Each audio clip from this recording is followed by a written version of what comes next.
वज़ीर आला पंजाब ने किसानों के लिए 4 माह के अंदर 400 अरब रुपए के पैकेज मुतारिफ कराने का ऐलान कर दिया। मरीम नवाज ने फूलनगर में तकरीब से खिताब में कहा कि साजिश करके नवाज शरीफ की हुकूमत ख़त्म कर दी जाती है। अब नवाज शरीफ की चौथी हुकूमत में तरक्की का सफ़र शुरू हुआ है, इसको रुकने नहीं देना। शहबाज शरीफ मरीम नवाज के सिपाही हैं, हुकूमत नवाज शरीफ की है।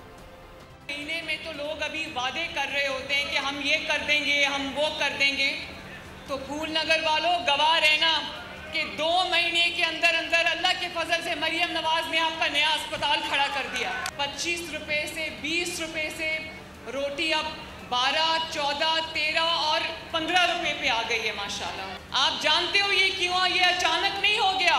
नवाज शरीफ का वादा था कि मैं इक़्तिदार में आकर लोगों के लिए इंशाल्लाह आसानी पैदा करूंगा, और कहते हैं गंदम का बहरान आ गया है, ये नहीं हो रहा, वो नहीं हो रहा। कोई गंदम का बहरान नहीं है फूलनगर वालों। लेकिन एक तरफ करप्शन में लुथड़े लोगों का पेट भरना और दूसरी तरफ गरीब 13 करोड़ अवाम की रोटी सस्ती करना, तो मरियम नवाज शरीफ पंजाब के 13 करोड़ अवाम की रोटी के साथ खड़ी।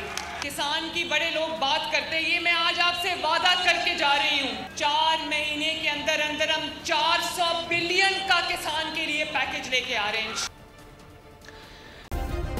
सब्सक्राइब करें और बेल दबाएं ताकि कोई खबर रह न जाए।